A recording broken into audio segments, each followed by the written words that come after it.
Mister Zironelli, gara con poche occasioni, il Caravaggio sfrutta di fatto l'unica avuta, poi chiuso dietro ordinatamente e non c'è stato verso di recuperare.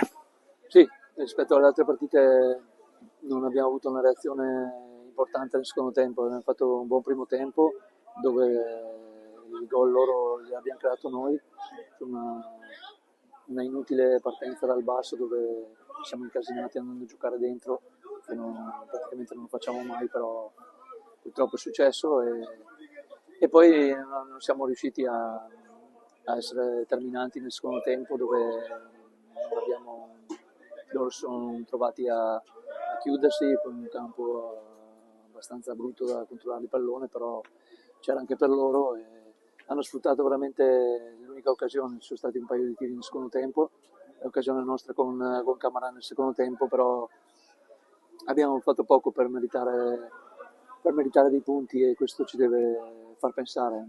Facciamo un passo indietro rispetto a Montecchio, dove abbiamo fatto una partita sotto l'aspetto caratteriale importante. Oggi questo aspetto non l'ho visto e questa è la cosa che mi rammarica di più.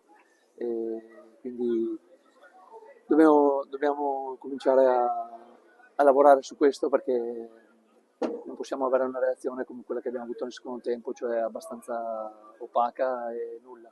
E abbiamo provato a cambiare anche il sistema di gioco, però non è stato sufficiente. Mister, ma al Della è più difficile giocare per il cinismo sano. Io devo capire questa cosa perché non tornano i conti. No, Anche vabbè, in passato. al di là del fatto che il campo è stretto, però non è quello è il problema, è che bisogna avere un atteggiamento molto più aggressivo di quello che al momento stiamo mettendo, perché quello che stiamo facendo non è sufficiente. E questa è una cosa che dobbiamo lavorarci e dobbiamo aver meno paura di giocare. Chiaro che non dobbiamo passare la palla dentro nell'area nostra, ma dobbiamo cercare di migliorare e farsi dare il pallone quando serve al centrocampo, quando serve trovare i giocatori davanti, e questo per il momento l'abbiamo fatto a sprazzi, molto bene nelle partite dove non abbiamo vinto. Questa è l'unica partita dove non abbiamo vinto, anzi abbiamo perso, però non abbiamo sicuramente meritato punti perché non abbiamo prodotto niente, poco, quindi dobbiamo migliorare questa cosa qua. Ho capito che è una partita del mercoledì, abbiamo anche fatto dei cambi perché qualche defezione eccetera. Faccio i complimenti ai ragazzi soprattutto dietro perché hanno difeso benissimo, perché poi a livello di occasioni non ne abbiamo avute contro, però cioè, l'ingenuità del primo tempo non l'ho capita, il fatto di voler giocare corto su una situazione dove potevamo giocarla sinceramente facile fuori, però fa parte del momento, della gioventù, però bisogna cercare di azzerare queste cose qua perché sennò poi diventa difficile.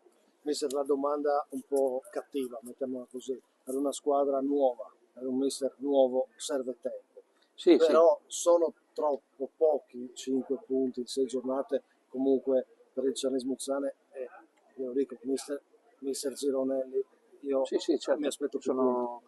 Sono d'accordo perché, ripeto, le prime 5 partite, le prime 4 partite, anzi, meritavamo ampiamente molto di più, ma non è che lo dico io, però lascia il tempo che trova queste cose qua. Come hai detto tu, i punti sono pochi, le partite cominciano a farsi avanti e di solito le prime somme si cominciano a tirare alla 10ª giornata, dove si vedono i vari livelli del campionato, però noi dobbiamo un po' svegliarci perché stiamo perdendo dei punti importanti e questo ci penalizza molto. Sei arrabbiato o comunque tranquillo? No, sono arrabbiato perché caratterialmente non ho visto una cattiveria agonistica sana e leale come ci abbiamo messo le prime 4-5 partite. E oggi, ti ripeto, forse la partita anche del mercoledì qualcuno comunque ha rifiatato, però questo mi rammarica un po', però ti ripeto, cioè per assurdo è la partita che praticamente non abbiamo subito quasi niente, a parte un paio di tiri nel secondo tempo su quello che è stato bravo Giacomo a buttarla poi fuori, e poi noi ripeto, troppo poco solo l'occasione con Camarà. Avevamo avuto l'altra occasione dove è passata la palla a 1 centimetro da Menato nel primo tempo sul cross di Furlan, lì non abbiamo riempito bene l'area, però troppo poco, le responsabilità sono molto mie e quindi devo migliorare queste cose qua. Grazie. Grazie a voi.